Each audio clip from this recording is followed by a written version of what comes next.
خیرکم من تعلم القرآن وعلمہ، تم میں سے بہترین شخص وہ ہے جو قرآن سیکھے اور سکھائے۔ اہدنا الصراط المستقیم، ہمیں سیدھی اور سچی راہ دکھا۔ السلام علیکم ورحمۃ اللہ وبرکاتہ۔ اہلا وسہلا مرحبا، حافظ عبدالوہاب آدمی آپ کے ساتھ۔ دوستو، آج حضرت معمول آپ لوگ کے سامنے سورہ نحل آیت نمبر 24 سے لے کر کے 34 تک کی تلاوت کروں گا۔ اس میں جو بتایا گیا اس کو میں نے مطالعہ کر لیا ہے، وہ یہ ہے کہ نبی کریم صلی اللہ علیہ وسلم مکہ مکرمہ میں دعوت تبلیغ کا کام انجام دے رہے تھے، اور دوسرے لوگ جو حج کے موقع پہ حج کرنے کے لیے آتے تھے پوچھتے تھے کہ یہ کیسا، یہ اسلام کیا ہے، یہ محمد کیا بتاتا ہے وغیرہ وغیرہ، تو لوگ کہتے تھے پرانے لوگوں کی جس سے کہانیاں بتاتا ہے، بس یوں ہی باتیں ہیں، جبکہ وہاں پہ حقیقت یہ کہنا چاہیے تھا کہ پیغمبروں کی باتیں ہوتی ہیں کہ پیغمبروں کے ساتھ ایسا ایسا ہوا تو قوم نے کیا کیا تو نظر انداز کر دیا گیا وغیرہ وغیرہ، یہ سب نہیں باتیں بتائی گئی۔ اس میں کچھ باتیں ہیں تکبر کرنے والوں کے لیے، جو تکبر اور غرور کرتے ہیں، تو جن کے اندر تکبر اور غرور کا مادہ ہے وہ سمجھ لیجئے کہ وہ شرک کر رہے ہیں، اور اللہ تعالیٰ کو شرک یعنی تکبر اور غرور بالکل پسند نہیں۔ ان لوگوں کی سخت سخت سزائیں دی جائیں گی۔ یہ سب باتیں تو بہت ہی نصیحت آموز سننے سے تعلق رکھتی ہیں۔ آئیے میں آپ لوگوں کے سامنے قرآن کی تلاوت کرتا ہوں۔ بسم اللہ الرحمن الرحیم۔ وَإِذَا قِيلَ لَهُم مَّاذَا أَنزَلَ رَبُّكُمْ قَالُوا أَسَاطِيرُ الْأَوَّلِينَ لِيَحْمِلُوا أَوْزَارَهُمْ كَامِلَةً يَوْمَ الْقِيَامَةِ وَمِنْ أَوْزَارِ الَّذِينَ يُضِلُّونَهُمْ بِغَيْرِ عِلْمٍ أَلَا سَاءَ مَا يَزِرُونَ۔ اور جب ان سے کہا جائے کہ تمہارے رب نے کیا چیز اتاری ہے، تو کہتے ہیں اگلے لوگوں کی کہانیاں ہیں، تاکہ وہ قیامت کے دن اپنے بوجھ بھی پورے اٹھائیں، اور ان لوگوں کے بوجھ میں سے بھی وہ بغیر کسی علم کے گمراہ کر رہے ہوں۔ یاد رکھو، بہت برا ہے وہ بوجھ جس کو وہ اٹھا رہے ہیں۔ روایات میں آتا ہے کہ رسول اللہ صلی اللہ علیہ وسلم نے جب مکہ میں نبوت کا دعویٰ کیا اور اس کی خبر جزیرہ عرب کے دوسرے قبائل میں پہنچی، تو وہ ملاقات کے وقت مکہ کے سرداروں سے پوچھتے کہ جس شخص نے نبوت کا دعویٰ کیا ہے اس بارے میں تمہاری کیا رائے ہے؟ اس کے جواب میں مکہ کے سردار کوئی ایسی بات کہہ دیتے جس سے آپ کی شخصیت اور آپ کے کلام کے بارے میں لوگ شک میں مبتلا ہو جائیں۔ تو تفسیر مظہری کی، اس کا ایک طریقہ یہ ہے کہ بات کو بگڑے ہوئے الفاظ میں بیان کیا جائے۔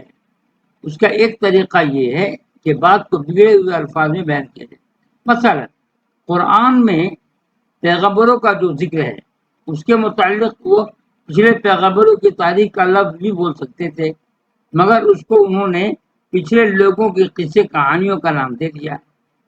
دعوت حق سے لوگوں کو اس طرح پھیرنا یا مشتبہ کرنا خدا کے نزدیک بدترین جرم ہے، اور یہ جرم ہم لوگ بھی کر رہے ہیں۔ صحیح دعوت دیتے ہیں تو اس کا لوگ استہزاء اڑاتے ہیں، مذاق اڑاتے ہیں۔ پھر سے میں پڑھتا ہوں، دعوت حق سے لوگوں کو اس طرح پھیرنا یا مشتبہ کرنا یعنی شک میں ڈال دینا خدا کے نزدیک بدترین جرم ہے۔ ایسے لوگوں کو قیامت کے دن دگنا عذاب ہوگا، کیونکہ وہ نہ صرف خود گمراہ ہوئے بلکہ دوسروں کو گمراہ کرنے کا ذریعہ بھی بنے۔ قد مکر الذین من قبلهم فأطى الله بنيانهم من القواعد فخر عليهم السقف من فوقهم وآتاهم العذاب من حيث لا يشعرون ثم يوم القيامة يخزيهم ويقول أين شركائي الذين كنتم تشاقون فيهم قال الذين أوتوا العلم إن الخزي اليوم والسوء على الكافرين۔ ان سے پہلے والوں نے بھی تدبیریں کی، پھر اللہ ان کی عمارت پر بنیادوں سے آ گیا، پس چھت اوپر سے ان کے اوپر گر پڑی اور ان پر عذاب وہاں سے آ گیا جہاں سے ان کو گمان بھی نہ تھا۔ قیامت کے دن اللہ ان کو رسوا کرے گا اور کہے گا وہ میرے شریک کہاں ہیں جن کے لیے تم جھگڑا کیا کرتے تھے، جن کو علم میں دیا گیا تھا، وہ کہیں گے کہ آج رسوائی اور عذاب کافروں پر ہے۔ جو لوگ جھوٹی بنیادوں پر بہت غور سے سنیں گے حضرت، بہت ہی امپورٹنٹ ہے، جو میں عام طور پہ دیکھ رہا ہوں مسلمانوں میں جن کے اندر دولت اللہ تعالیٰ نے دے دیا ہے اور کیسے ان کو دولت چھین لے رہا ہے، سب نظر آ رہا ہے مجھے۔ جو لوگ جھوٹی بنیادوں پر بڑائی کا مقام حاصل کیے ہوئے ہیں، وہ جب کسی دعوت کو اٹھتا ہوا دیکھتے ہیں تو ان کو اپنے مقام کے لیے خطرہ محسوس ہونے لگتا ہے۔ وہ اپنے مقام کے تحفظ کے لیے یہ تدبیر کرتے ہیں کہ دعوت حق کے خلاف ایسی فتنہ انگیز باتیں پھیلاتے ہیں جن سے عوام اس کے بارے میں مشتبہ ہو جائیں اور اس کے گرد جمع نہ ہو سکے۔ مگر دعوت حق کے خلاف ایسے لوگوں کی تدبیریں کبھی کامیاب نہیں ہوتی۔ مخالفین حق اپنی جن بنیادوں پر بھروسہ کر رہے تھے، عین وہی بنیادیں اس طرح کمزور ثابت ہوتی ہیں کہ ان کی چھت ان کے اوپر گر پڑی۔ کبھی ایسا ہوتا ہے کہ کوئی قدرتی زلزلہ ان کی بنیادوں کو ہلا کر ان کے تعمیرات کو ان کے اوپر گرا دیتا ہے۔ کبھی ان کی عوام ان کا ساتھ چھوڑ کر حق کی صفوں میں شامل ہو جاتے ہیں اور اس طرح وہ اپنے مددگاروں کو چھوڑ کر مجبور ہو جاتے ہیں کہ دعوت حق کے آگے ہتھیار ڈالتے۔ یہ انجام اپنی آخری تکمیلی صورت میں قیامت کے دن سامنے آئے گا، جبکہ منکرین اپنی ابدی ذلت کو دیکھیں گے اور کچھ نہ کر سکیں گے۔ الذین تتوفاہم الملائکۃ ظالمی انفسہم فألقوا السلم ما كنا نعمل من سوء بلى إن الله عليم بما كنتم تعملون فادخلوا أبواب جهنم خالدين فيها ولبئس مثوى المتكبرين۔ جن لوگوں کو فرشتے اس حال میں وفات دیں گے کہ وہ اپنی جانوں پر ظلم کر رہے ہوں گے تو اس وقت وہ سپر ڈال دیں گے کہ ہم تو کوئی برا کام نہ کرتے تھے، ہاں بے شک اللہ جانتا ہے جو کچھ تم کرتے تھے۔ اب جہنم کے دروازوں میں داخل ہو جاؤ، اس میں ہمیشہ ہمیشہ رہو۔ بس کیسا برا ٹھکانہ ہے تکبر کرنے والوں کا۔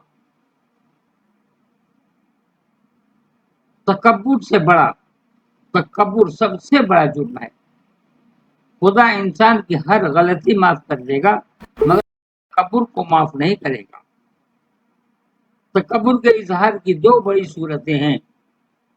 ایک تکبر وہ ہے جو عام بندوں کے درمیان ظاہر ہوتا ہے۔ ایک آدمی طاقت، دولت اور دیگر ساز و سامان میں اپنے کو دوسرے کے مقابلے میں زیادہ پاتا ہے، اس بنیاد پر وہ اسے تکبر کرنے لگتا ہے اور کہتا ہے کہ جناب آپ میرا کچھ نہیں بگاڑ سکتے۔ اب میں تو کچھ نہیں بگاڑ سکتا، اللہ تو بگاڑ ہی دیتا ہے نا۔ دوسرا زیادہ شدید تکبر وہ ہے جو داعی حق کے ساتھ ہے۔ خدا کا ایک بندہ خدا کے سچے دین کی دعوت دے کر اٹھتا ہے۔ اب جو لوگ جھوٹے دین کی بنیاد پر بڑائی کا مقام حاصل کیے ہوئے ہیں، وہ محسوس کرتے ہیں کہ ان کے اوپر اس کی زد پڑ رہی ہے، وہ سچے دین کے معیار پر بے قیمت قرار پا رہے ہیں۔ یہ دیکھ کر وہ بکھر اٹھتے ہیں اور داعی حق کو متکبرانہ نفسیات کے ساتھ نظر انداز کر دیتے ہیں۔ آدمی جب کسی کے مقابلے میں تکبر کرتا ہے تو اس لیے کرتا ہے کہ وہ سمجھتا ہے کہ وہ اس کا کچھ بگاڑ نہیں سکتا، مگر جب موت کے فرشتے آئیں گے اور اس کو بے بس کر دیں گے، اس وقت اس کو معلوم ہوگا کہ معاملہ کسی انسان کا نہیں بلکہ خدا کا تھا۔ انسان کسی دوسرے انسان کے مقابلے میں طاقتور ہو سکتا ہے مگر خدا کے مقابلے میں کون طاقتور ہے؟ خدا کے فرشتے جب انسان کو اپنے قبضے میں لے لیتے ہیں تو اس وقت ہر آدمی ہتھیار ڈال دیتا ہے، مگر اللہ کا سچا بندہ وہ ہے اس موقع کے آنے سے پہلے خدا کے آگے ہتھیار ڈال دے۔ وَقِيلَ لِلَّذِينَ اتَّقَوْا مَاذَا أَنزَلَ رَبُّكُمْ قَالُوا خَيْرًا لِلَّذِينَ أَحْسَنُوا فِي هَٰذِهِ الدُّنْيَا حَسَنَةٌ وَلَدَارُ الْآخِرَةِ خَيْرٌ وَلَنِعْمَ دَارُ الْمُتَّقِينَ۔ جنات عدن يدخلونها تجري من تحتها الأنهار لهم فيها ما يشاءون كذلك يجزي الله المتقين الذين تتوفاهم الملائكة طيبين يقولون سلام عليكم ادخلوا الجنة بما كنتم تعملون. اور جو تقوی والے ہیں ان سے کہا گیا کہ تمہارے رب نے کیا چیز اتاری ہے؟ تو انہوں نے کہا کہ نیک بات.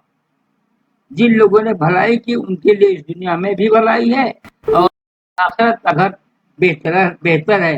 اور کیا خوب گھر ہے تقوی والوں کا. ہمیشہ رہنے کے باغ ہیں جن میں وہ داخل ہوں گے.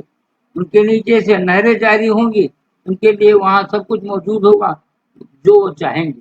اللہ پرہیزگاروں کو ایسا ہی بدلہ دے گا. جن کی روح فرشتے اس حالت میں قبض کرتے ہیں تو وہ پاک ہیں. فرشتے کہتے ہیں کہ تم پر سلامتی ہو، جنت میں داخل ہو جاؤ اپنے اعمال کے بدلے میں. جو لوگ کبر کی نفسیات میں مبتلا ہوں، یعنی تکبر غرور، جو لوگ کبر کی نفسیات میں مبتلا ہوں وہ خدا کی بات سنتے ہیں تو ان کا ذہن الٹی سمت میں چلنے لگتا ہے. اس بنا پر وہ اسے نصیحت نہیں لے پاتے. مگر جس شخص کے دل میں اللہ کا ڈر ہو وہ خدا کی بات کو پوری آمادگی کے ساتھ سنے گا. ایسے شخص کے لیے اللہ کا کلام معرفت کا ذریعہ بن جاتا ہے. اس کو اس کے اندر حقیقت کی جھلکیاں دکھائی دینے لگتی ہیں. جنت کی صفت یہ ہے کہ وہاں سب کچھ ہے جو انسان چاہے. یہ ایسی چیز ہے جو کبھی کسی انسان کو حتیٰ کہ بڑے بڑے بادشاہوں کو بھی حاصل نہ ہو سکی. موجودہ دنیا میں انسان کی محدودیت اور خارجی حالات کی عدم موافقت کی بنا پر کبھی ایسا نہیں ہوتا کہ انسان جو کچھ چاہتا ہے اسے حاصل کر لے. یہ تصور کی جنت میں وہ سب کچھ ہوگا جو انسان چاہے گا اتنا پرکیف ہے کہ اس کا خاطر خواہ جو قربانی بھی دینی پڑے وہ یقیناً ہلکی ہے. هل ينظرون إلا أن تأتيهم الملائكة أو يأتي أمر ربك كذلك فعل الذين من قبلهم وما ظلمهم الله ولكن كانوا أنفسهم يظلمون فأصابهم سيئات ما عملوا وعاقبهم ما كانوا به يستهزئون. ترجمہ دیکھتے ہیں کہ آخری کیا یہ لوگ اس کے منتظر ہیں ان کے پاس فرشتے آئیں یا تمہارے رب کا حکم آ جائے؟ ایسا ہی ان سے پہلے والوں نے بھی کیا اور اللہ نے ان پر ظلم نہیں کیا بلکہ وہ خود ہی اپنے اوپر ظلم کر رہے تھے. پھر ان کو ان کے برے کام کی سزائیں ملی اور جس چیز کا وہ مذاق اڑاتے تھے اس نے ان کو گھیر دیا. خدا کی بات انسان کے سامنے اولاً دلائل کے ذریعے بیان کی جاتی ہے. یہ دعوتی مرحلہ ہوتا ہے. اگر وہ دلائل کے ذریعے نہ مانے تو پھر وقت آ جاتا ہے جبکہ انفرادی موت یا اجتماعی قیامت کی صورت میں اس کو لوگوں کے سامنے کھول دیا جائے. آدمی کے سامنے اگر خدا کی بات دلائل کے ذریعے آئے اور وہ اس کو نظر انداز کر دے تو گویا ہوا اس دوسرے مرحلے کا انتظار کر رہا ہے جبکہ خدا اس کے فرشتے ظاہر ہو جائیں اور آدمی اس بات کو ذلت کے ساتھ ماننے پر مجبور ہو جائے جس کو اسے عزت کے ساتھ ماننے کا موقع دیا گیا تھا مگر اس نے نہیں مانا. دوستو یہ تک اختتام پذیر یہ آیت نمبر 34 تک ہو چکا ہے. بہرحال بہت نصیحت آموز باتیں ہیں. انشاءاللہ تعالیٰ پھر اگلی مجلس میں یعنی کل انشاءاللہ تعالیٰ صبح آپ کے سامنے تلاوت کا ویڈیو پیش کروں گا. دعاؤں کی درخواست ہے. السلام علیکم ورحمۃ اللہ وبرکاتہ.